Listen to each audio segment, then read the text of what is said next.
أستغفر الله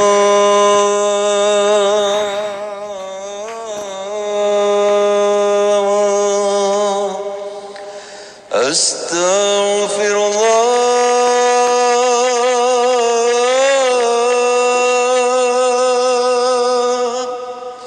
أستغفر الله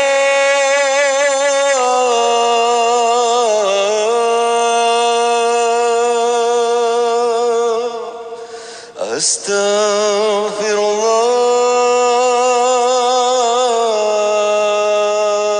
الله يا الله يا الله يا الله يا الله يا الله يا الله يا الله يا الله يا الله يا رحمن يا رحيم يا ملك يا قدوس يا سلام يا مؤمن يا مهيمن يا عزيز يا جبار يا متكبر يا خالق يا بارك يا مصور يا غفار يا قهار يا وهاب يا رزاق يا فتاح يا عليم يا قابض يا باسط يا خفيض يا رفيق يا معيد يا مذل يا سميع يا بصير يا حكم يا عدل يا لطيف يا خبير يا حليم يا عظيم يا غفور يا شكور يا علي يا كبير يا حفيظ يا مقيت يا حسيب يا جليل يا كريم يا رقيب يا مجيب يا واسع يا حكيم يا ودود يا مجيد يا بعيد يا شهيد يا حق يا وكيل يا قوي يا متين يا ولي يا حميد يا مفصي يا مبدع يا معيد يا محيي يا مميت يا حي يا قيوم يا وجيد يا مجيد يا وحيد يا صمد يا قادر يا مقتدر يا مقدم يا مؤخر يا أول يا أخير يا ظهير يا بطين يا ولي يا متعالي يا بار يا تواب يا منتقم يا عفو يا رؤوف يا أحد يا ملك الملك يا ذا الجلال والإكرام يا مقسط يا جميع يا غني يا مغني يا مانع يا ضار يا نافع يا نور يا هادي يا بديع يا بقي تقي يا ورث يا رشيد يا صبور يا الله يا الله يا الله يا الله يا الله يا الله يا الله يا الله يا الله يا الله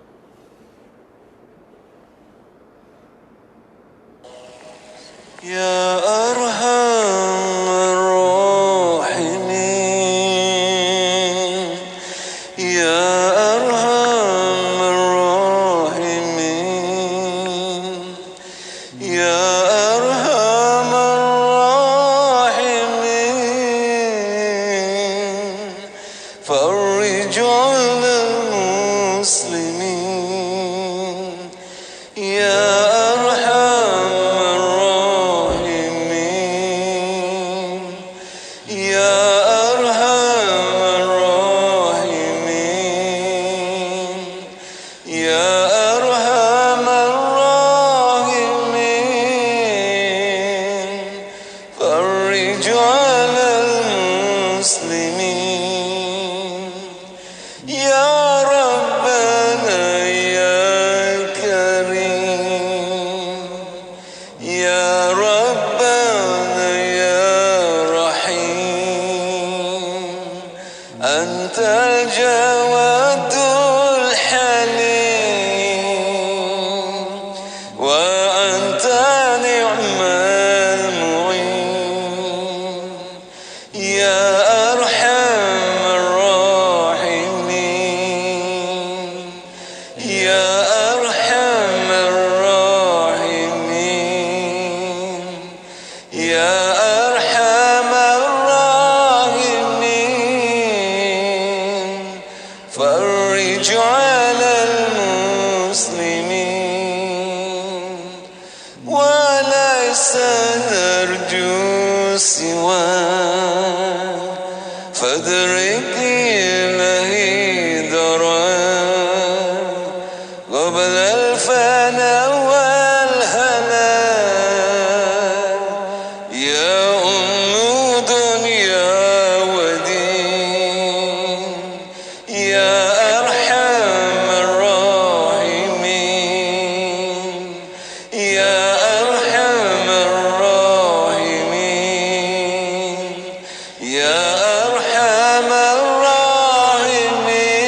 الراحمين فرج على المسلمين يا ربنا يا مجيب أنت السميع القريب ذاق الواسع الرحيم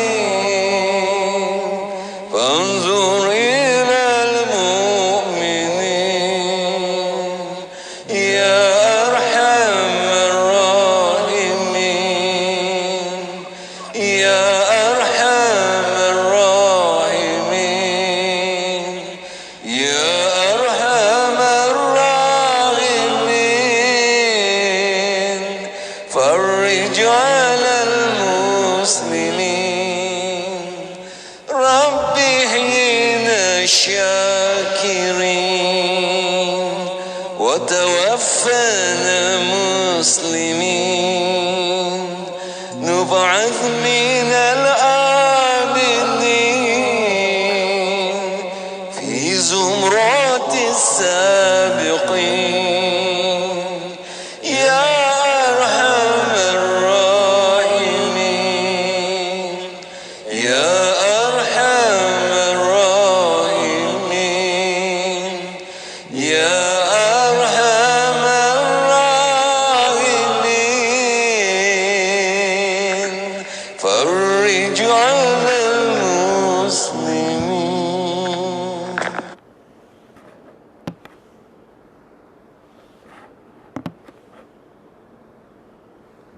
إن الله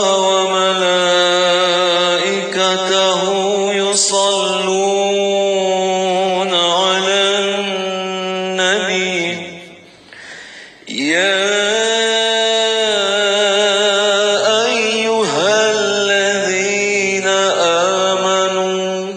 صلوا عليه وسلموا تسليما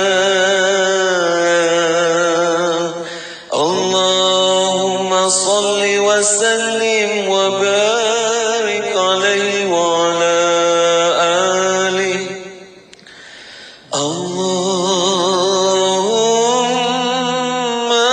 صل على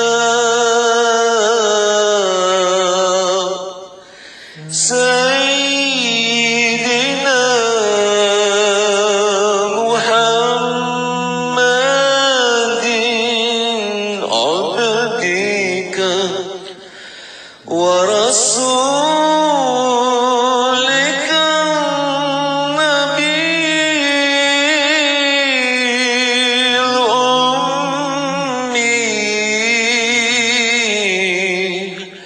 وعلى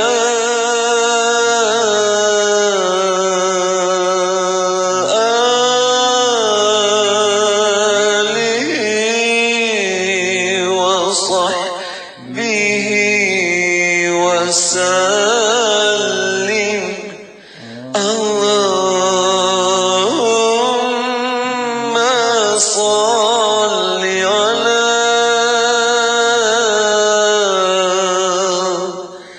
سيدنا محمد عبدك ورسولك النبي الأمي وعلى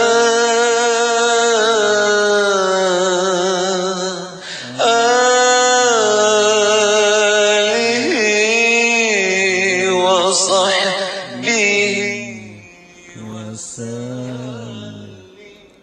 اللهم صل وسلم وبارك على سيدنا محمد وعلى آل سيدنا محمد. السلام عليك يا رسول الله، السلام عليك يا نبي الله، السلام عليك يا حبيب الله، السلام عليك يا سيد المرسلين، السلام عليك يا إمام المتقين، السلام عليك يا خاتم النبيين، السلام عليك وعلى آلك الطاهرين، السلام عليك وعلى أصحابك أجمعين ورحمة الله وبركاته. الفاتحة. أعوذ بالله من الشيطان الرجيم. بسم الله الرحمن الرحيم. الحمد لله رب العالمين الرحمن الرحيم مالك يوم الدين. إياك نعبد وإياك نستعين. اهدنا الصراط المستقيم صراط الذين أنعمت عليهم غير المغضوب عليهم ولا الضالين آمين. بسم الله الرحمن الرحيم. الحمد لله رب العالمين. اللهم صل وسلم وبارك على سيدنا محمد وعلى آله وصحبه وسلم. اللهم ألهمنا مراشد أمورنا وأعذنا من شرور أنفسنا ومن سيئات أعمالنا. اللهم يسر أمورنا كلها وأجرنا من خزي الدنيا وعذاب الآخرة. اللهم افتح علينا وعلى ذرياتنا فتوح العارفين. اللهم علمنا ما ينفعنا وانفعنا بما علمتنا وزدنا علما. اللهم يا معلم إبراهيم علمنا، يا مفهم سليمان فهمنا.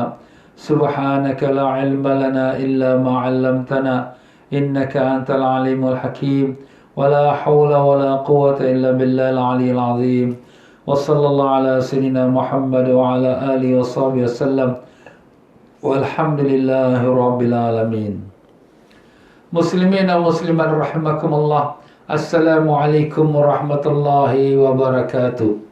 Alhamdulillah, alhamdulillah rabbil alamin wa bihi nasta'in ala umur dunya wad din. Allahumma salli wa sallim wa barik ala habibir rahman wa sayyidil akwan al-hadir ma'a man salla alaihi fi kulli zaman wa makan wa ala alihi wa sahbihi wa tabihi bi ihsan. Muslimin dan muslimat rahimakumullah. Alhamdulillah, syukur kita kepada Allah Ta'ala. Dengan limpah kurnia taufik hidayahnya telah diperkenankan kita semua berada dalam majlis ilmu, dalam mengaji pengajian kitab Fiqhul Ibadat di dalam menurut mazhab Imam Syafi'i rahimahullah ta'ala. Ya para jemaah sekalian semua, apa khabar? Alhamdulillah, mudah-mudahan semua dipanjangkan umur, dalam sihat walafiat, disembuhkan semua penyakit, dikabulkan sekalian hajat, ditanamkan iman dan taqwa, dibukakan pintu ma'rifat, dan ditemukan kita dengan Rasulullah sallallahu alaihi wasallam, mendapat barakah dan syafaat baginda. Allahumma amin ya rabbal alamin.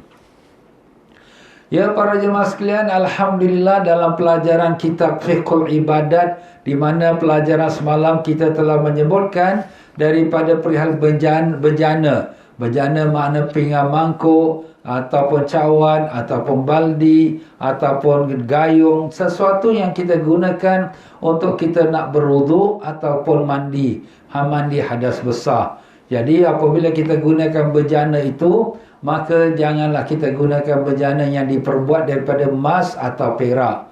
Kalau diperbuat daripada emas atau perak, sepertilah kita pakai gayung pada emas atau perak. Wah, ini orang kaya lah ni. Yelah, memang dia ada duit banyak. Jadi dia buatlah gayung daripada emas atau perak, ataupun cerik dia, teko dia yang tu ambil uduk dia, ya, sebagainya, ataupun cawan, gelas tempat dia minum, ya, itu semua daripada emas atau perak, maka hukumnya haram, ya. Kenapa haram? Kerana itu membazir, sebab tak diperlukan. Kenapa nak pergi pakai cawan gelas daripada perak, daripada emas, ya. Begitu juga kita pinggan mangkuk, kita sudu garpu, ya. Orang kaya-kaya duit banyak pun jangan buang bazir, kerana itu boleh dibuatkan sedekah. Begitulah dia tuan-tuan dan puan-puan, ya. Dan kita juga telah mengatakan bahawa kalau emas perak ni ustaz, kalau sekiranya orang lelaki dia tak boleh pakai emas perak, tapi orang perempuan boleh. Itu kita kata pada perhiasan. Perhiasan orang perempuan boleh pakai emas perak, tetapi orang lelaki maupun untuk berwuduk ataupun untuk perhiasan sama sekali tak boleh pakai emas atau perak. Kalau orang perempuan dan lelaki tak boleh pakai emas perak tu pada alat-alat seperti gayung, seperti pinggan mangkuk, seperti cawan, cerik atau sudu garpu, itu tak boleh emas perak. Lelaki perempuan sama, hukumnya haram. Tetapi kalau untuk perhiasan, orang perempuan boleh. Dia pakai boleh anting-anting emas, rantai emas, gelang emas, ya. Orang lelaki tak boleh pakai emas. Dan orang lelaki pun dia tak boleh pakai anting-anting, nak pakai rantai, nak pakai gelang macam perempuan. Tak boleh. Sebab itu menyerupai wanita. Dalam sepotong hadis Nabi sallallahu alaihi wasallam sebut, la'anallahu mutasyabbihin minar rijal bin nisa wa mutasyabbihat minan nisa bir rijal. Allah melaknat orang lelaki yang menyerupai wanita, dan Allah melaknat orang wanita yang menyerupai lelaki. Jadi hukumnya dilaknat. Dilaknat tu haram lah, tak boleh. Tetapi kalau orang lelaki nak pakai emas yang dinamakan kita katakan platinum, dia orang panggil white gold, ya, emas putih. Tetapi dia sebenarnya bukan emas, dia adalah platinum. Dia adalah bahan yang lebih mahal daripada emas biasa, emas kuning. Jawapannya bahawa selagi dia tu bukan emas, maka diharuskan belian. Mungkin belian lagi mahal daripada emas, tapi belian bukan emas, jadi belian boleh dipakai kalau orang lelaki nak pakai lah. Dia nak pakai platinum, cincin yang dibuat platinum, iaitu cincin orang panggil, panggilan saja emas putih, tapi dia bukanlah dia emas. Sebab dinamakan dia emas putih kerana harga dia tu tersangat tinggi seperti emas, bahkan kadang lebih tinggi daripada emas lagi. Tapi dia bukan emas, dia adalah platinum, itu original dia. Jadi itu harus. Adapun kalau sekiranya kita orang perempuan ataupun kita suka letakkan perhiasan di showcase kita tu, iaitu pinggan-pinggan mangkuk dibuat oleh kristal, ya, di mana kristal tu kita beli mahal daripada luar negeri. Itu ustaz macam mana ustaz? Ustaz kata tadi tak boleh pinggan mangkuk daripada emas. Ini bukan emas, ini kristal. Ialah jawapannya dia tidaklah haram, sebab tu dia bukan emas. Cuma kalau boleh jangan membazir lah. Kalau sekiranya perkara tu kita, maaf ya, suami kerja penat-penat, kita dapat gaji, kemudian isteri beli barang bercantik-cantik, kristal-kristal, letak kat showcase dia, ya. Kemudian bila suami makan, pinggan retak. Pinggan retak. Mana duit aku bagi? Tak ada bang beli kristal cantik. Nak pakai? Tak boleh bang, tak boleh. Kenapa? Ini duit aku. Yelah, ini untuk kita nak tunjuk orang. Nak tunjuk orang, habis duit. Tapi nak makan sendiri, pinggan retak-retak. Astagfirullah. Ini tak betul ni. Ni konsep yang salah, tuan-tuan. Kita menggunakan rezeki Allah beri untuk manfaat kita, bukan untuk nak tunjuk orang. Maaf tuan-tuan ya. Ini kebiasaan orang kita lah ya. Ada showcase sebagainya. Tapi sikit-sikit tak apalah. Jangan berlebih-lebihan ya. Jangan sampai kita membazir. Innal mubazirina kanu ikhwana syaitan. Orang yang membazir itu saudara syaitan.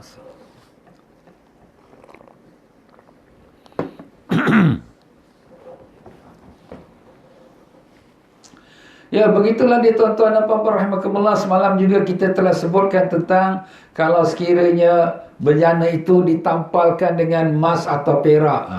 Mahalnya nak tampal pakai emas perak. Orang ada duit, nak pakai tampal emas perak.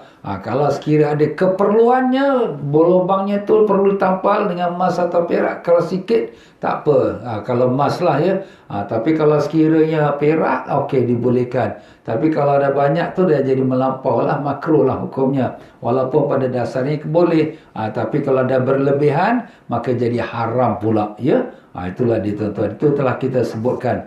Dan juga kita telah sebutkan tentang iaitu yang dicelup ya, barang-barang ataupun bahan-bahan pinggan mangkuk yang dicelup dengan emas atau perak. Kita dah kata diharamkan dia tu ya. Mencelupkan dengan emas atau perak itu pun diharamkan. Baik untuk lelaki atau perempuan ya. Tetapi kalau dia tipis itu dibolehkan digunakan. Mencelup tu perbuatan tu haram. Tetapi orang menggunakannya tu kalau dia tipis, dia punya celupan dia tu harus. Tapi kalau sekiranya dah tebal dia celupan dia tu, emas dia tu atau peraknya tu, maka dia sudah jadi haram pula ya. Wallahu alam. Dan begitulah dia tuan-tuan dan puan-puan, pada pelajaran hari ini pula kita masuk pula kepada kebersihan diri, iaitu di muka surat yang 127, bab yang ke-6. Jadi dalam bab yang ke-6 ni sebagaimana kita marilah sama-sama kita hadiahkan Fatihah kepada junjungan besar Nabi kita Rasulullah SAW dan sekalian para ahli baitnya yang dikasihi dan para sahabat yang diridai dan sekalian para alim-alim ulama tabi'in dan seterusnya, kepada Imam Syafi'i rahimahullah ta'ala dan juga sekalian para ulama-ulama yang berikutnya yang telah menyampaikan agama kepada kita, dan khususan yang itu kepada guru kita, tuan pengarang kitab ini Al-Habib Sayyid Muhammad Amin bin Idrus bin Abdullah bin Umar bin Syekh Abu Bakar bin Salim Ba'alwi, yang dimana beliau mencedu ilmunya pada beberapa ulama, khususnya daripada Habib Zain bin Ibrahim bin Zain bin Semit. Semoga Allah panjangkan umur kedua guru kita ini yang masih bermukim di Madinah dalam sihat walafiat, dilindungi daripada sekalian musibah bala bencana dan dikabulkan sekalian hajat, dan semoga Allah Ta'ala melimpahkan, meninggikan darjat-darjat mereka guru-guru kita dan sekalian ulama-ulama Islam kita, dan demikian juga semoga Allah melimpahkan rahmat pada roh-roh mereka dan juga keberkahan ilmu mereka kepada kita dengan berkat syafaat Nabi sallallahu alaihi wasallam. Al-Fatihah. A'udzubillahi minasyaitonir rajim. Bismillahirrahmanirrahim. Alhamdulillah rabbil alamin arrahmanir rahim maliki yaumiddin. Iyyaka na'budu wa iyyaka nasta'in ihdinas siratal mustaqim siratal ladzina an'amta 'alaihim ghairil maghdubi 'alaihim waladdallin. Amin. Ya tuan-tuan dan puan-puan rahimakumullah, semalam kita telah membukakan tirai membicarakan babu khisalil fitrah, bab pada membicarakan kebersihan dalam pandangan Islam ya. Kebersihan diri dalam pandangan Islam, iaitu di muka surat 127. Muka surat 127. Semalam kita dah sebutkan ayat Quran Allah Ta'ala menguji Nabi Ibrahim AS. Ujian Nabi Ibrahim itu diterjemahkan oleh iaitu penafsir umat ini, iaitu Imam Abdullah bin Abbas radhiyallahu anhu. Beliau telah mengatakan Nabi Ibrahim diuji dengan 10 perkara, iaitu diperintahkan Allah untuk lakukan 10 perkara. 5 perkara ini merupakan kesucian, kebersihan pada muka, pada bahagian atas, dan 5 perkara lagi ia kesucian bahagian bawah pada badan. Yang kesucian pada muka kita ialah yang 5 perkara itu, ialah Pertama, mencukur kumis misai kita, berkomor-komor, beristinsyak. Istinsyak masuk air dalam hidung dan dibuangkan. Komor-komor istinsyak tu kita dalam wuduk ya. Kemudian memakai siwak. Kita pakai siwak tu dalam merupakan sunnah ya. Dan merapikan rambut. Rambut kita dirapikan, disikatkan dia. Itu 5 perkaranya bahagian muka. Dan 5 perkara bahagian badan tu pula apa dia? Iaitu pertama ialah kita memotong kuku, mencabut bulu ketiak, mencukur bulu kemaluan, khitan dan istinja. Itu dia tuan-tuan. Dan jadi tuan pengarang kita akan pergi satu persatu dengan detail. Masya Allah. Jadi ini kitab ni luar biasa tuan-tuan ya. Jarang-jarang kita dapat membaca kitab yang dengan detail setiap satu perkara dalam bab fikih ni. Baik, berkata tuan pengarang kita rahimahullah ta'ala wa nafa'anallah biubikum fid darani amin. Siwak. Yang pertama siwak ni tuan-tuan ya. Kayu siwak ni yang digunakan oleh alim-alim ulama dan kita juga ya, sesiapa yang biasa pergi ke Mekah ya, dia akan beli kayu siwak ini dan juga ya yang ada jual di kedai-kedai di Arab Street ya, atau di Golden Landmark tu ya. Di Singapura lah yang jual-jual alat keperluan haji dan umrah ada jual ini. Definisi siwak. Jadi segi bahasa Arabnya, siwak menurut bahasa ialah menggosok. Jadi arti siwak tu kita menggosok. Menurut syariat adalah menggosok gigi dan sekitarnya dengan memakai sesuatu yang kasar seperti kayu arak. Arak tu nama dia ya, ni kayu arak ni ya. Atau hujung baju. Jadi sesuatu yang kasar. Sesuatu yang kasar tu boleh juga kalau kita katakan kita punya handkerchief ataupun sapu tangan kita yang berbentuk towel ya, bentuk towel. Dia kasar lah ya. Ataupun hujung baju kita. Kalau baju kita ni kain ya tapi kasar sikit lah ya. Kita buat gosok gigi. Kenapa Ustaz? Untuk mengambilkan dia punya sunatnya. Umpamanya kayu siwak kita ni tak bawa atau terlupa atau tak ada. Jadi kita pakai kita yang handkerchief kita, sapu kita buatkan gosok gigi sebagai niat bersiwak. Ya, itu dia. Apa kelebihan dia? Di muka surat 128. B. Keutamaan memakai siwak. Keutamaan memakai siwak sangat banyak. Sebagaimana yang terdapat dalam beberapa dalil hadis, Nabi sallallahu alaihi wasallam bersabda, "Laula an asyqa ala ummati la amartuhum bisiwak inda kulli salah." Rasulullah SAW bersabda, seandainya aku tidak khawatir akan memberatkan atas umatku, nescaya aku akan memerintahkan mereka memakai siwak pada setiap kali akan menunaikan salat. Nabi ini kesian umat. Kalaulah sekiranya Nabi dah perintahkan, pakai siwak untuk setiap salat, nanti tak buat berdosa pula, kesian. Jadi Nabi kata, kalaulah aku tak memberatkan umat aku nak suruh mereka pakai siwak. Tapi takut jangan sampai berat, jadi hukumnya sunat. Jadi memang Nabi kalau boleh nak suruh kita pakai siwak. Jadi kita usahakan pakai siwak ya. Baik lelaki atau perempuan sama. Oh, ini ustaz untuk orang lelaki saja. Tidak. Lelaki atau perempuan sama saja. Dan demikian juga dalam riwayat lain, setiap kali akan beruduk. Maknanya kalau aku tak memberatkan umat aku, akan kusuruh mereka bersiwak setiap kali nak beruduk. Jadi sebelum beruduk pun kita gosok gigi. Ustaz, kalau kita tak pakai kayu siwak, kita pakai brush. Boleh tak Ustaz toothbrush? Jawapan kita boleh ya. Sebab tujuan pada siwak ialah membersihkan gigi kita. Jadi ini kayu sebagai alatnya. Ataupun kita menggunakan kita punya handkerchief kita, sapu tangan kita untuk mendapatkan sunnahnya. Ataupun ujung lengan kita. Ataupun kita kata kalau ada kita brush. Tapi takkan nak bawa brush gigi kat dalam poket. Nak gosok gigi sebelum kita solat kan. Malulah. Tapi kalau kita bawa kayu ni, dia simple. Saya letak dalam poket je, tak nampak sangat. Jadi baik lelaki atau perempuan sama. Apa kelebihannya? Baginda bersabda, siwak itu adalah pembersih mulut, mendatangkan ridha Allah Ta'ala. Dalam riwayat lain, dan menguatkan penglihatan. Jadi di sini ada 3 perkara. Pertama, dia bersihkan mulut. Bersihkan, kita nak lepas makan, kita bersihkan gigi kita, jadi buanglah apa-apa benda yang melekat. Yang keduanya ialah mendapatkan keridhaan Allah. Yang ketiganya, menguatkan penglihatan mata kita.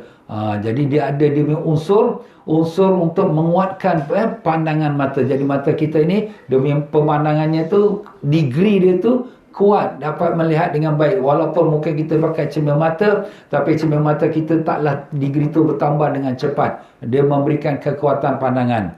Dan lagi sabda Nabi sallallahu alaihi wasallam, fadlus salati bisiwak ala salati bighairi siwak sab'ina salatan. Keutamaan salat dengan memakai siwak dibandingkan dengan salat yang tidak memakai siwak adalah 70 kali ganda. Masya Allah. Satu orang dia semayang, dia pakai siwak. Satu orang lagi semayang, dia tak pakai siwak. Yang semayang pakai siwak ni, dia dapat 70 kali salat lagi. Masya Allah. Kita nak buat 2 kali salat. Alah, malas lah. Ini nak dapat 70. Alah, tak payahlah. Nampak? Tapi ini dengan free Allah bagi bila kita pakai siwak. Dengan niat. Tapi niatlah, niat ikut sunnah Nabi. Selalu bila kita nak siwak, kita niat ikut sunnah Nabi SAW. Maka kita dapat pahala seperti 70 kali salat. Ya. Manfaat menggunakan siwak. Manfaat menggunakan siwak sangat banyak. Lebih dari 70 faedah. Masya Allah tuan-tuan ya. Kita dengar ni, kita betul semangat tu. Yang baik orang lelaki, baik perempuan. Ustaz, mana nak dapat? Pergilah cari kat kedai-kedai yang ada jual alat-alat. Kita kata orang-orang persiapan nak pergi haji umrah kan. Situ dia ada jual. Jadi kalau di Singapura ni, di Arab Street, Golden Landmark tu banyaklah ya. Tapi kalau di Mekah, Madinah tu memang berlambaklah kat tepi-tepi jalan je orang jual ya. Apa dia? Pertama, mengingatkan diri untuk membaca lafaz syahadat ketika menjelang waktu sakratul maut. Allah. Jadi bila nak sakratul maut, kita boleh ingat la ilaha illallah Muhammad Rasulullah. Nak dapat ingat tu waktu sakratul maut, kalimah la ilaha illallah tu tak mudah tuan-tuan. Kadang waktu sakratul maut tu kita tak tahu apa nak cakap. Hilang fikiran kita. Tapi orang yang mengamalkan siwak ni sebelum dia tersalat, sebelum dia berwuduk, insya-Allah Allah akan ingatkan dia apa nak baca sewaktu dia sakratul maut. Yang kedua, B, memudahkan keluarnya roh tatkala datangnya ajal. Allah, mudah roh dia. Cabut dengan tenang seperti rambut yang dicabut dari tepung. Allah, itu yang kita minta. Ya. Jangan sampai yang roh dia nak keluar tu tersangkut seperti kain buruk yang ditarik daripada dahan yang berduri. Allah, koyak sana. Alamak, koyak sana. Allah. Na'udzubillah, minta ya Allah, selamatkanlah kami di waktu sakratul maut. Ya Allah, mudahkanlah roh kami berpisah dari jasad kami dengan keadaan aman, dengan barakah syafaat Nabi Rasulullah SAW. Amin ya rabbal alamin. Yang ketiga, C, mensucikan hati dari penyakit-penyakit hati seperti sombong, dengki dan lain-lain. Jadi dengan kita bersiwak ni, buang sifat sombong, sifat dengki. Sifat sombong tu sifat megah. Jadi bila kita bersiwak ni, kadang-kadang nanti ada orang tengok kita, apa ni? Kita rasa macam malu kan? Tak apalah, kita ikut sunnah Nabi. Jadi kita dapat rasa sifat rendah diri, tawaduk. Buang sifat megah kita. Itu kelebihan siwak ni ya. Dan yang D, yang keempat, melipat gandakan pahala. Itulah kita dengarkan tadi. Pahala kita berlipat ganda. Dan yang kelima, E, ialah menambah kefasihan dalam berbicara. Wah, cakap dia tu fasih. Masya Allah. Hebat luar biasa. Kenapa? Barakahnya siwak. Kerana berkatnya ikut sunnah Nabi SAW. Yang keenamnya F, menambah kecerdasan dan daya ingat. Ingatan tu diingat. Wah, semua dia boleh ingat apa-apa yang orang dah cakap dulu. Yang pelajarannya dia belajar dulu. Semua dia boleh ingat. Alhamdulillah. Yang ketujuh, G, menghambat tumbuhnya uban. Menghambat tu melambatkan tumbuh uban. Awak umur berapa? 60. Uban tak nampak pun. Ada sikit aja. Ada orang kalah rambut tuan-tuan ya. Masya Allah, umur 30, 40 pun dah berubah, dah banyak. Masya Allah. Ya, itu masing-masing lah. Tapi ini kelebihan siwak ni, maka dia melambatkan tumbuh uban. Yang ke-8-nya, H, menguatkan gigi dan gusi. Kuatkan gigi dan gusi. Jadi gigi dia tak mudah nak jatuh ataupun longgar ya. Dan yang seterusnya, menghilangkan penyakit migrain. Sakit kepala kan, macam mabuk, sakit, migrain lah tu. Ni menghilangkan ni. Amalkan siwak. Jadi siapa yang selalu sakit-sakit kepala migrain tu, amalkan pakai siwak ya. Mudah-mudahan dia dapat diobatkan. Dan seterusnya, menguatkan lambung dan usus-usus yang lain. Lambung tu bonggong kita lah. Ya, dan usus-usus urat-urat kita semua dikuatkan. Bagusnya. Dan yang seterusnya, mendapatkan keridhaan Allah. Itu tip top lah yang first sekali. dapat keridhaan Allah, ya. Sebab tu bila kita berpakai siwak pun niat kerana ikut sunnah Nabi untuk dapat keridhaan Allah. Dan seterusnya dibuka untuknya pintu syurga. Masya Allah. Dan ditutup untuk yang pintu neraka. Alhamdulillah. Pintu syurga dibuka. Padahal amalannya bukanlah apa sangat. Hanya gosok gigi tak sampai 1 minit. Setengah minit. Suku minit pun tak ada. Bismillah. Kita pun gosok gigi kanan kiri kanan kiri kanan. Dah letak balik. Tak sampai 10 second. Alhamdulillah, ya. Dan akan diberi minum dari telaga Nabi Sayyidina Muhammad SAW pada hari kiamat. Itulah kita dah belajar. Di Yaumul Qiyamah, hari yang paling panas, tak tahan kita matahari atas kepala kita. Panasnya matahari seperti 99 kali ganda daripada panas dunia kita sekarang ini. Masya Allah, macam mana panas tak boleh tahan tu. Double saja dunia ni pun panas dah tak tahan dah. Ini baru panas sikit saja kita dah kelang kabut. Tapi besok di akhirat, orang yang pakai siwak ini akan Allah bagi minum pada telaga Nabi. Bila kita dapat minum daripada telaga Nabi ini satu teguk, jangan kata satu cawan, satu teguk saja, tak haus selama-lama, tidak akan haus. Masya Allah. Dan memberi kesihatan pada badan. Badan dia pun sihat dan mengeluarkan seluruh penyakit dari tubuh badan dan memperbanyakkan harta, makna murah rezeki dia. Bagusnya siwak ni tuan-tuan. Rugi kalau orang yang dah belajar dan dengar apa yang kita baca ni. Carilah kayu siwak tu untuk dia dah beramalkan dia.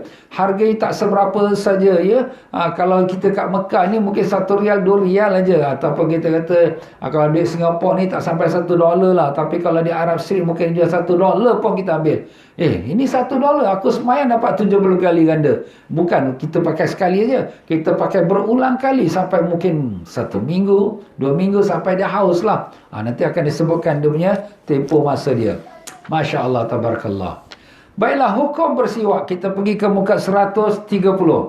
Ini yang tuan pengarang kita letakkan bahasa Arab ni. Diambil daripada Syekh Maulana Zakaria ataupun Syekh Zakaria Al-Ansari, seorang ulama besar mazhab Syafi'i. Menceritakanlah kelebihan-kelebihan yang kita dah baca, ya, sebagai nukilan. Jadi ada orang tanya, mana kau dapat ni kelebihan-kelebihan? Ni ada dalam kitab ulama. Bukan kita cerita-cerita bohong. Tapi orang yang tahu bahasa Arab, dia boleh baca lah, dia faham. Yang tak tahu bahasa Arab, tak payahlah kita baca, ya. Sebab kita pun nak jimat masa kita juga, ya.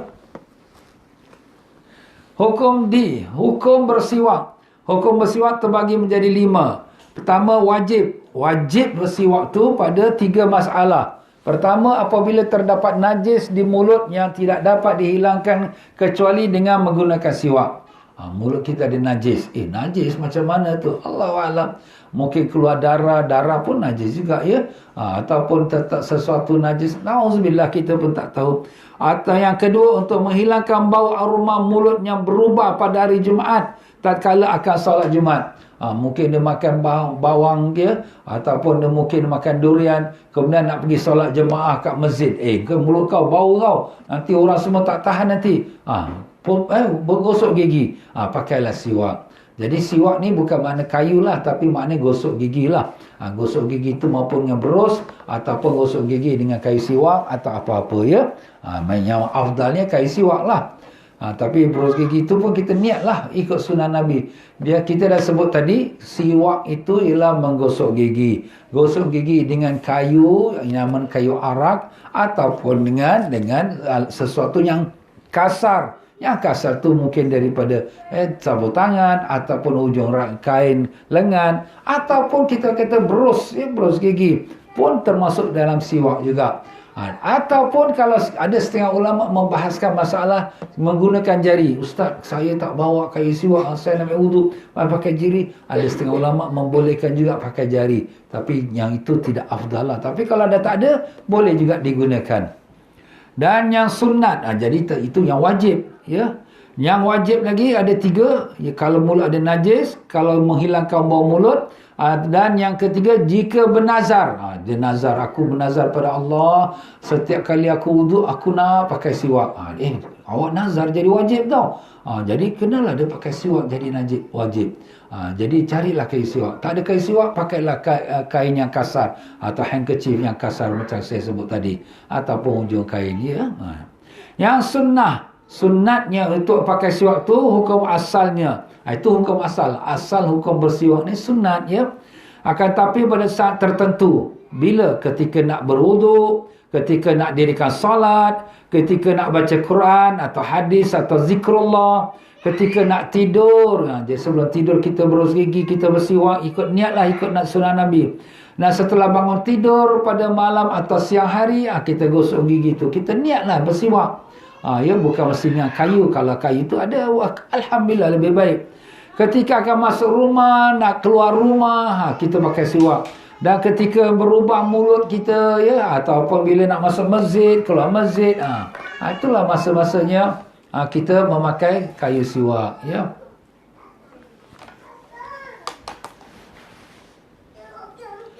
Dan makruh kita pakai kayu siwak tu atau menggunakan siwak setelah tergelincirnya matahari azan zuhur sampai terbenamnya matahari maghrib bagi seorang yang sedang berpuasa sunat atau wajib. Hal ini menurut pendapat yang kuat dalam mazhab Imam Syafi'i rahimahullah ta'ala.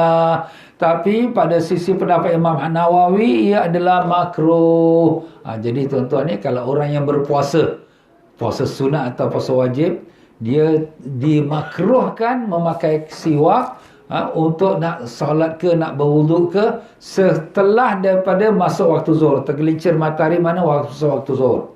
Jadi kalau lepas waktu zuhur sampai ke maghrib, jangan pakai siwak. Makruh hukumnya. Itu pada pendapat yang kuat dalam mazhab Syafi'i. Tapi Imam Nawawi mengatakan tidaklah makruh ya. Tidak makruh ya. Jadi itulah dibeza pendapat.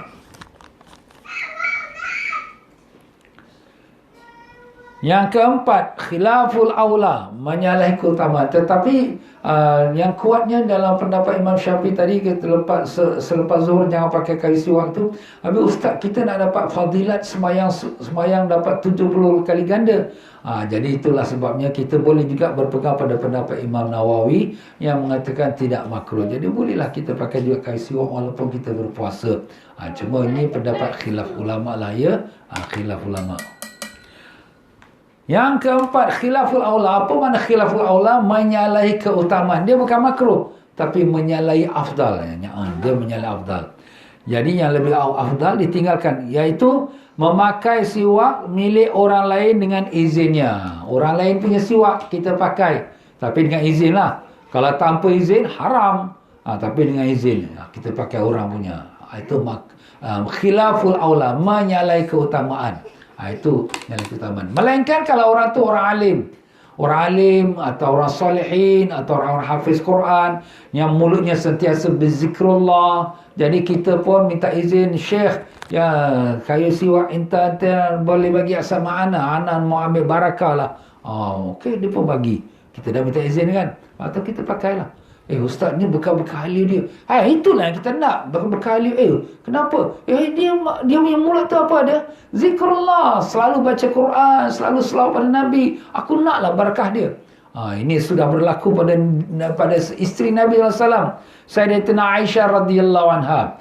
Dia meriwayatkan bahawa sesungguhnya beliau, iaitu Sayyidatina Aisyah, mengatakan baginda Nabi SAW, Nabi Allah SAW menggunakan siwak. Kemudian baginda memberikan kepadaku siwaknya agar aku mencucinya. Maka aku gunakan terlebih dahulu, kemudian aku cuci dan aku serahkan kepada Nabi SAW. Nabi dah pakai siwaknya, dan Nabi dah pakai siwak. Nabi suruh Aisyah, tolong cuci. Siti Aisyah ambil. Sebelum dia nak pergi cuci itu, dia gosok gigi dia dulu. Bekal-bekal dia Nabi. Tak apalah, itu yang dia nak berkat tu. Nampak, Masya Allah. Lepas tu baru dia cuci, baru dia serahkan kembali pada Nabi SAW. Itu orang nak main barakah ya. Barakah Nabi kita Rasulullah SAW. Dan yang kelimanya, iaitu hukum haram pakai siwak. Kalau pakai siwak orang lain tanpa izin, haram lah ya. Kita keluar masjid, tengok selipar tak ada, kita pakai selipar orang pula. Haram, tak boleh. Habis ustaz, selipar saya orang curi. Itu orang curi engkau punya. Habis yang kau pergi curi orang lain pula. Kenapa? Tak boleh lah. Habis orang buat kita. Orang buat engkau, kan sabarlah itu. Coba untuk engkau. Maaflah tuan-tuan ya, kita cakap di beradik lah. Tapi itulah di tuan-tuan dan puan-puan ya. Dan demikian pula waktu menggunakan siwak ketika berwuduk. Ni dia punya cerita pula waktu nak berwuduk. Waktu menggunakan siwak pada saat berwuduk adalah sebagai berikut. Menurut pendapat Imam Ramli, Imam Ibn Hajar, ni semua ulama-ulama besar ni dalam mazhab Syafi'i. Imam Ramli di Mesir, Imam Ibn Hajar rahimahumullah, semua tu di Mekah. Mengatakan sebelum mencuci kedua telapak tangan seraya diikuti dengan niat bersiwak. Jadi kalau sekiranya nak pakai siwak untuk wuduk, tadi kita dah sebut sunat pakai siwak sebelum wuduk. Tapi sebelum tu bila? Sebelum cuci tangan. Jadi sebelum kita permulaan wuduk apa? Cuci tangan kan? Sebelum cuci tangan, siwak dulu. Lepas siwak tu, kemudian barulah kita mencuci tangan kita semua. Ya? Dan kita niatkan. Tapi dengan niat bersiwak, bila kita bersiwak tu, niat bersiwak. Niat bersiwak tu apa Ustaz? Niat ikut sunnah Nabi SAW. Aku bersiwak ikut sunnah Nabi SAW. Jadi dapat pahala. Kalau tidak, jadi macam orang adat saja. Adat tu apa? Membersihkan gigi saja. Macam orang cuci muka. Orang cuci muka, orang mandi. Mandi. Dia pagi-pagi hari dia mandi. Kenapa kau mandi? Panas lah. Tak dapat pahala. Tapi kenapa kau mandi? Aku mandi nak bersihkan diri, nak salat fardu subuh. Dia niat kerana salat fardu subuh. Maka dapat pahala kerana dia nak beribadat. Itu. Jadi perbuatan ni sama. Tapi pahala ya dapat dengan niat, tak dapat pahala. Itu tuan-tuan ya. Yang kedua, menurut pendapat Imam Ibn Hajar, iaitu nak pakai siwak tu bila? Setelah cuci dua telapak tangan. Cuci dulu telapak tangan kita. Dah cuci dulu telapak tangan, baru ambil siwak, pakai siwak. Tak payah niat-niat lagi dah. Jadi itu kata Imam Ibn Hajar. Habis Ustaz, mana satu yang kita nak pakai ni?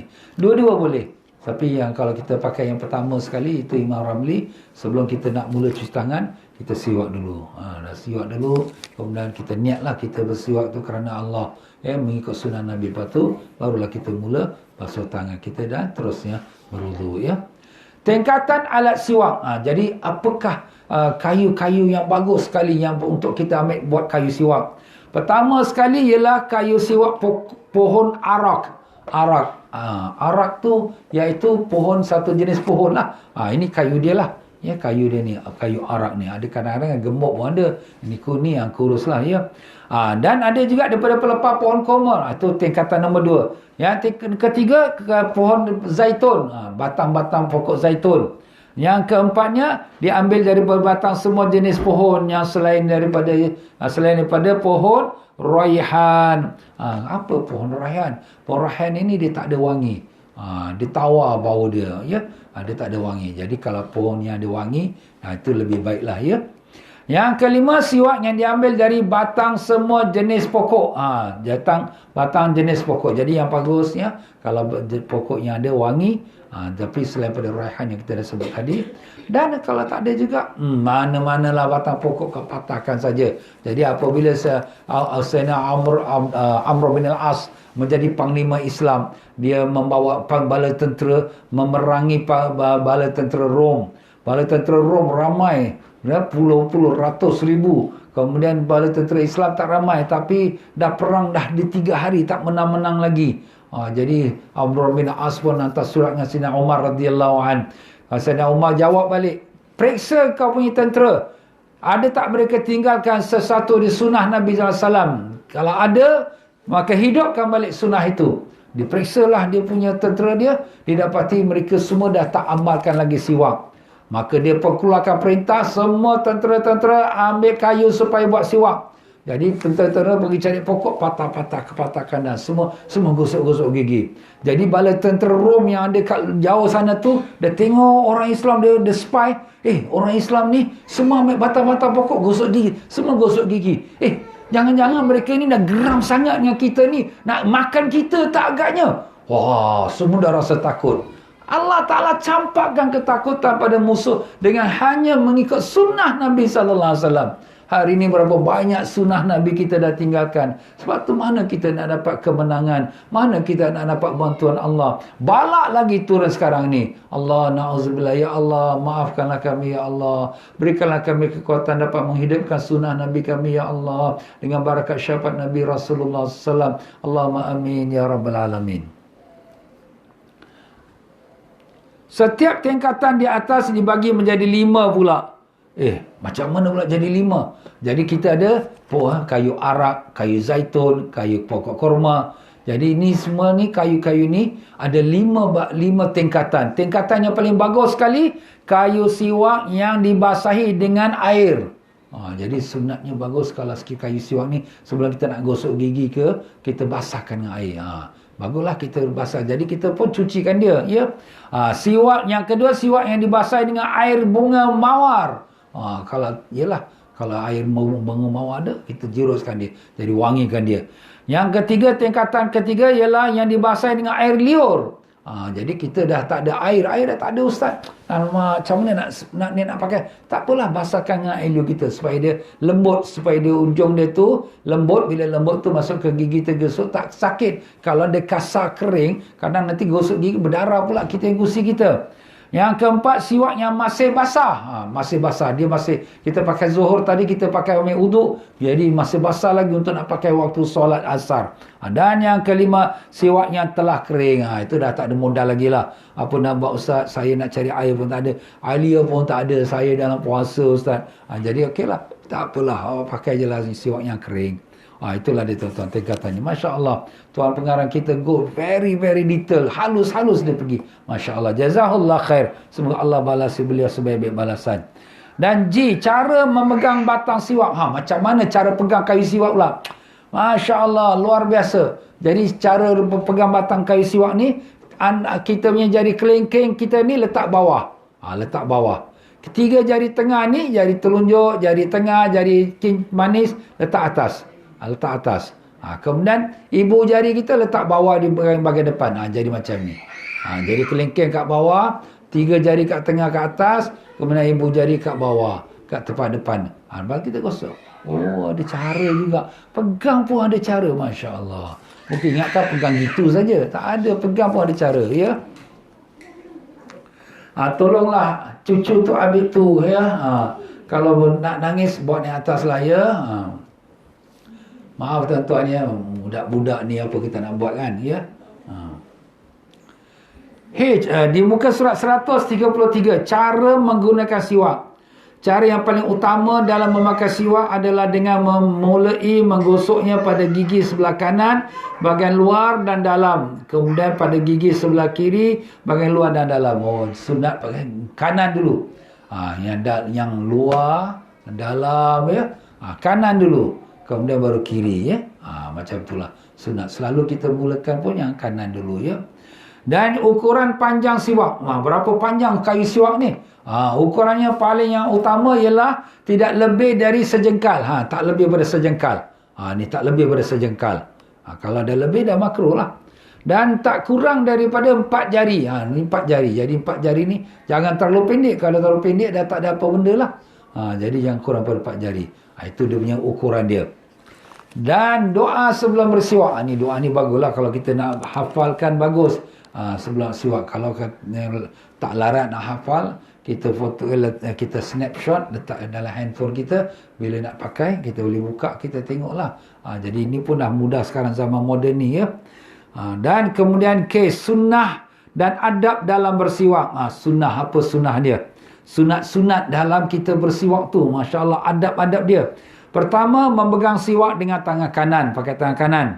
Membaca doa bersiwak yang kita baru sebut tadi, doa dia. Niat mengerjakan sunat tatkala akan bersiwak. Kita nak bersiwak ni, niatlah. Niat aku ikut sunnah Nabi ni. Niat bersunat, ya. Ikut sunnah Nabi. Yang keempat, memulai bersiwak dari arah sebelah kanan. Kemudian menelan ludah jika siwak tersebut masih baru dipakai. Kalau siwak baru ni, dia punya aroma dia, bau dia sedap, ya. Kalau kayu arak lah, ya. Dia kayu arak, dia sedap. Jadi kalau kita pakai, kalau barulah, baru kita pakai fresh, kita boleh telan air dia punya bau ni, telan air liur kita yang daripada bekas siwak tu. Panjang batang siwak tidak lebih sejengkal dan tidak kurang dari 4 jari. Yang ketujuh, menggosok-gosok bahagian atas dari anggota mulut dengan lemah lembut. Dan keempat, sunnah menggunakan tusuk gigi sebelum dan sesudah bersiwak. Tusuk gigi tu makna congkil gigi lah, ya. Jadi gigi kita ni kadang-kadang kita siwak pun dia tak keluar benda-benda yang melekat kat celah-celah gigi. Jadi sunat kita pakai congkil gigi. Allahu Akbar tuan-tuan ya. Kita baru cakap bab siwak saja pun dah sampai beberapa puluh minit dah ya. Dah dekat 20 minit lebih kita cakap bab siwak saja. Masya Allah ya. Sekarang masuk kita pada memakai celak pula. Perkara sunat yang kedua pula. Memakai celak.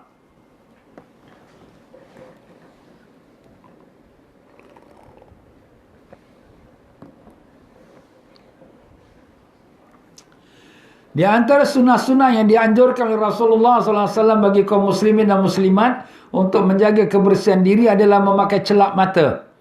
Cara memakai celak. Cara yang paling utama dalam memakai celak menurut pertuntunan sunnah. Sunnah tu perbuatan Nabi SAW adalah pertama, menggunakan celak pada kelopak mata kanan 3 kali dan kelopak mata kiri 3 kali. Itu yang sunatnya ya. Jadi sebelah kanan, pertama kanan dululah. Ambil kayu celak tu, masuk ambil celak dia, letak kat kelopak mata kita. 1, 2, niatlah. Niat ikut sunnah Nabi SAW. Bukan niat untuk melawar. Untuk melawar tak salah, tapi niat ikut sunnah Nabi SAW. Dalam sepotong hadis Nabi SAW bersabda, barang siapa yang memakai celak, maka pakailah dengan bilangan ganjil. Barang siapa yang melakukannya, maka ia telah berbuat baik. Dan barang siapa yang tidak melakukannya, maka tidak berdosa. Ini sunat. Tak, siapa buat, alhamdulillah. Siapa tak buat, tak dosa. Nabi SAW memiliki botol celak yang digunakannya untuk bercelak sebanyak 3 kali pada setiap mata. Setiap mata lah. 1 kali, 2, 3. Tu, 2, 3. Itu Nabi selalu. Itu pendapat yang kuat lah. Tapi ada juga yang Tuan Pengarang kita sebutkan kat bawah. Ada yang mengatakan 2 kali pun boleh ya. 3 kanan, 2 kiri, ataupun 2 atau 1 ya. Kalau kita nak bagus, kita buat 3. Tapi kalau tidak, nak buat 2 pun boleh. Yang kedua, daripada cara pakai celak, memakai celak setiap malam sebelum tidur. Sebelum tidur itu afdalnya. Ya, sebelum tidur kita pakai celak. Sebab mata kita lama pejam, jadi dia maka jadi obat untuk menerangkan mata. Jadi itu sunnahnya ya, pakai celak waktu nak tidur.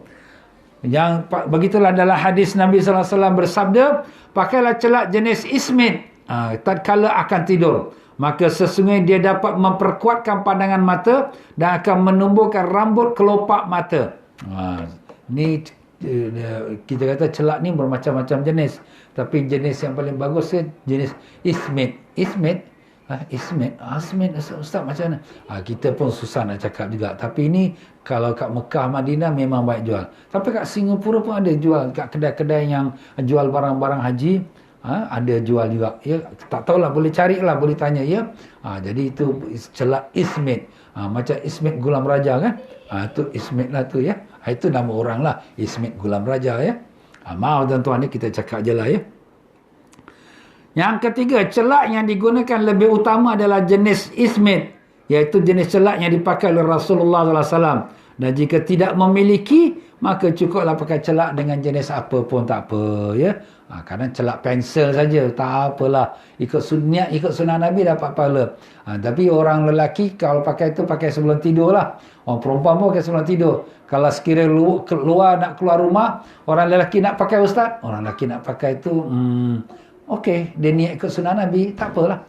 Tapi kalau orang perempuan memang perhiasan dia. Dia pakai. Tapi kalau orang lelaki nak pakai waktu kat luar tu, boleh ikut sunnah, niat ikut sunnah Nabi, tak apa. Tapi segan lah ustaz, kita orang lelaki nak pakai.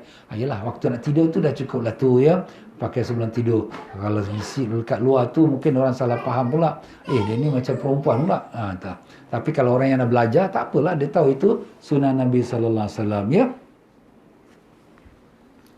Faedah memakai celak. Faedah memakai celak sangat banyak. Antaranya ialah mendapatkan pahala, dapat menumbuhkan dan melebatkan serta melentikkan bulu mata dan menajamkan pandangan. Bulu mata dia pun melentik. Mahal tu bulu mata dia. Nak beli tak ada jual kat pasar.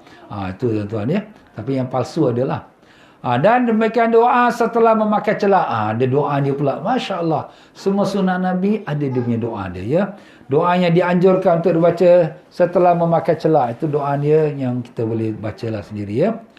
Di antara lagi doa lain. Itu semua doa-doanya lah ya. Itu boleh baca sendirilah. Dan yang ketiga, memakai minyak lulur pada tubuh.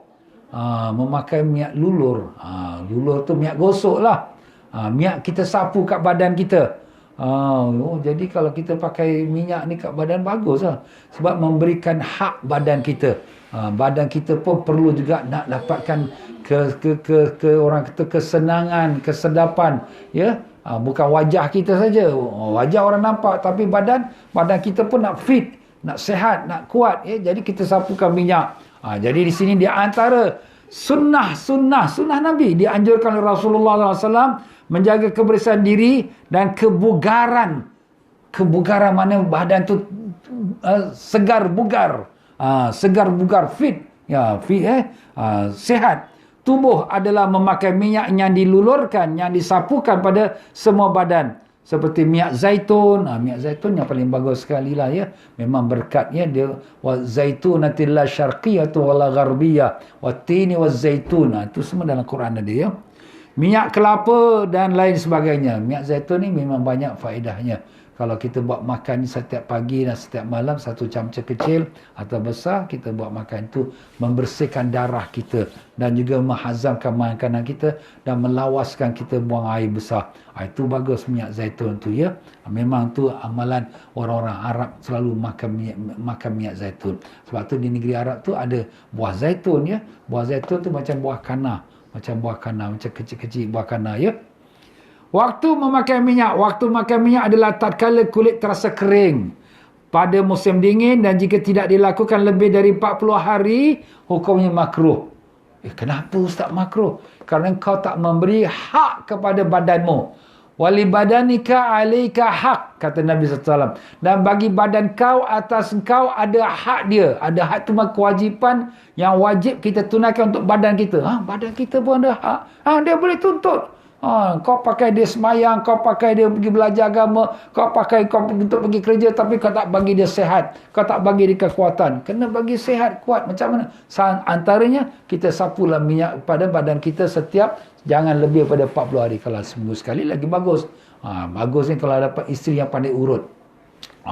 Sapu kami. Ustaz, isteri saya tak pandai urut. Tak apalah, sapu-sapu saja badan tu. Habis isteri siapa nak sapu? Suamilah pula. Takkan isteri saja nak khidmat suami. Suami pun khidmat pada isteri. Jangan kata, kita bos. Tak ada. Kita rumah tangga ni tak ada siapa bos. Kita kerjasama. Itulah tuan-tuan dan puan-puan. Sebab tu Nabi pesan, Nabi mengatakan, An-nisa syaqaiqur rijal.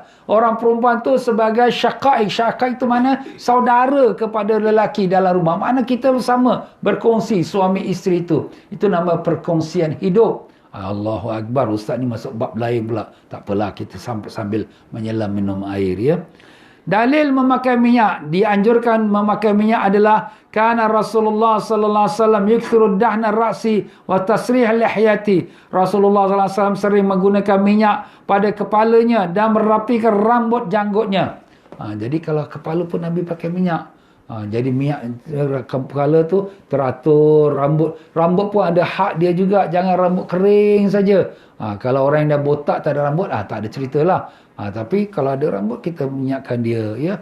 Nak pakai minyak zaitun yang paling bagus sekali. Ada juga pakai minyak apa-apalah. Yang paling baik minyak zaitun, ya. Ada juga minyak-minyak rambut yang dijual di pasar-pasaran. Tak apalah, asalkan jangan ada yang bercampur dengan yang haram, yang najis tu jaga, jangan, ya. Jenis minyak yang dipakai, boleh pakai seseorang untuk makan minyak dari jenis apa pun, tapi yang lebih utama minyak zaitun. Itulah tuan-tuan ni. Zaitun ni memang banyak dia punya khasiat dia, ya. Sebab tu di zaman Nabi pun ada juga minyak zaitun, ya. Berdasarkan sabda Nabi sallallahu alaihi wasallam, makanlah zaitun dan gosoklah badan kalian dengan minyak tersebut, kerana sesungguhnya minyak zaitun tu dari pohon yang penuh keberkahan. Masya-Allah. Dah ada hadis dia, ya. Buah zaitun, ya. Kalau orang pergi Mekah, bawa balik berkat Mekah, air Zam-Zam. Kalau orang pergi Madinah, bawa balik berkat Madinah, apa tuan-tuan? Korma Madinah. Kalau orang pergi ke Baitul Maqdis, apakah mereka bawa balik berkat Baitul Maqdis? Zaitun. Jadi zaitun tu buah dia. Buah zaitun nak bawa balik tu, kalau lama dia bonyok. Jadi yang paling bagus kita bawa balik minyak zaitun. Tapi yang lagi beruntung, orang yang ada isteri dia nama zaitun. Tiap-tiap malam dia dapat zaitun. Maaf tuan-tuan, ya, kita gurau aja.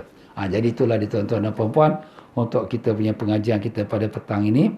Nampaknya masa cemburu dengan kita. Memanglah ya. Kalau boleh time tu kita nak tolak balik ke atas. Apa nak buat, dan masa terhad itulah dia. Baiklah tuan-tuan dan puan-puan, itu sajalah untuk kita petang ni. Kita berhentilah pada bab mencukur bulu ketiak. Di muka surat 137. Kalau panjang umur, sihat walafiat, kita jumpalah besok petang insya-Allah.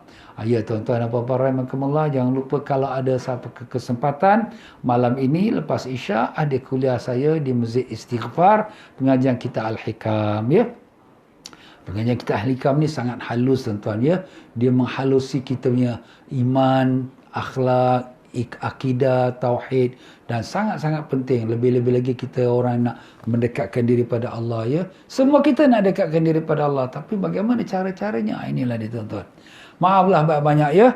Jadi tuan-tuan dan puan-puan yang ada bertanya kepada saya, ada apa-apa boleh WhatsApp saja ataupun pergi pada FB saya. InsyaAllah saya akan lihatkan apa soalannya, akan saya jawab. Tadi saya dah jawabkan tentang pakai cincin orang lelaki tak boleh pakai emas. Tapi kalau emas tu emas putih harus boleh pakai. Kerana emas putih bukan asal emas, tapi dia platinum.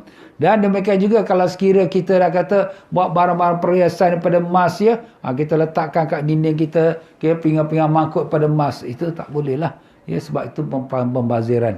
Habis Ustaz, kalau kaca-kaca, kristal-kristal, kalau kristal-kristal tu kita tak masuk dalam hukum emas. Jadi kalau segi hukumnya harus, tapi kalau dah terlalu banyak jadi pembazir, membazir itu hukumnya haram ataupun makruh. Wallahu alam. Baiklah tuan-tuan dan puan-puan, saya ucapkan terima kasih banyak-banyak kepada mereka yang telah berderma untuk madrasah yang kami sedang usaha untuk membantu membangunkan 3 buah madrasah di negeri Cambodia, negara orang Islam kita susah, miskin ya, dan banyak fakir miskin. Jadi mereka yang derma kepada pembangunan madrasah ni, saya ucapkan jazakallah khair, terima kasih banyak-banyak. Dan minta tolong tuan-tuan, kalau derma, tuan-tuan kena tuliskan untuk apa? Maulid ke, untuk madrasah ke, untuk fakir miskin ke, untuk zakat ke. Jadi kami tahu apa tujuannya. Dan kalau boleh sudah derma tu ataupun sudah transfer, snapshot, kemudian hantarkan kepada nombor yang tuan-tuan transfer tu, iaitu nombor handphone saya ataupun admin saya. Jadi macam itulah ya. Dan demikian juga tuan-tuan, jangan pakai nombor akaun di office saya, office travel agent saya, jangan ya. Sebab apa? Travel agent ini urusan perniagaan, ini bukan perniagaan, ini urusan kita derma untuk nak kita sampaikan pada pihak-pihak yang diperlukan. Jadi jangan pakai. Ada juga masuk kita katakan derma ke dalam akaun office saya. Jangan pakai akaun office saya ya. Harap maklumlah ya.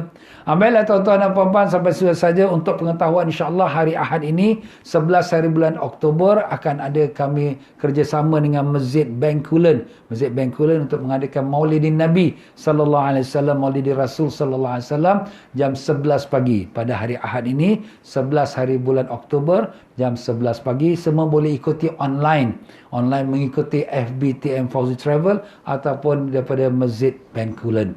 Sekian saja untuk petang ini. Saya akhiri dengan mohon maaf banyak. Mari sama-sama kita baca Sayyidul Istighfar.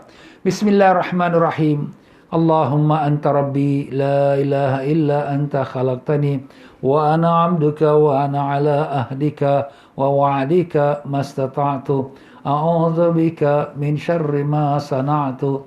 Abu'u laka bi ni'matika 'alayya wa abu'u bi dhanbi faghfir li fa innahu la yaghfiru dhunuba illa anta. Allahumma anta rabbi la ilaha illa anta alayka tawakkaltu wa anta rabbul arsyil azim. Ma syaa Allah kan wa ma lam yasha' lam yakun. La haula wa la quwwata illa billahil aliyyil azim. A'lamu anna Allah ala kulli syai'in qadir, anna Allah qad ahata bi kulli syai'in ilma. Allahumma inni a'udzu bika min syarri nafsi wa syarri kulli dabbatin anta akhidhun bi nasiyatiha. Inna rabbi ala siratin mustaqim. Ya tuan-tuan dan puan-puan, saya minta sama-sama kita bacakan Fatihah. Mudah-mudahan Allah Ta'ala berikan kesembuhan kepada saudara-saudara kita yang sedang sakit, yang ada dalam FB kita, dan juga kepada abang saya iaitu Abdul Latif bin Harun, dan juga abang ipar saya iaitu Saidi bin Saharan. Mudah-mudahan diberikan sihat walafiat, dan semua mereka yang sedang sakit semoga diberikan sihat walafiat dengan berkat syafaat Nabi SAW. Al-Fatihah. أعوذ بالله من الشيطان الرجيم بسم الله الرحمن الرحيم الحمد لله رب العالمين الرحمن الرحيم مالك يوم الدين إياك نعبد وإياك نستعين اهدنا الصراط المستقيم صراط الذين أنعمت عليهم غير المغضوب عليهم ولا الضالين آمين. Mari kita berselawat. Innallaha wa malaikatahu yusalluna 'alan nabi. Ya ayyuhalladzina amanu sallu 'alaihi wa sallimu taslima.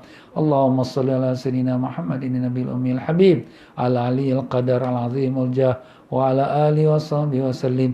Allahumma salli ala sayyidina Muhammadin nabiyil ummil habib ala aliyil qadar al azimil jah wa ala alihi wa sahbihi wa sallim. Allahumma salli ala sayyidina Muhammadin nabiyil ummil habib ala aliyil qadar al azimil jah wa ala alihi wa sahbihi wa sallim.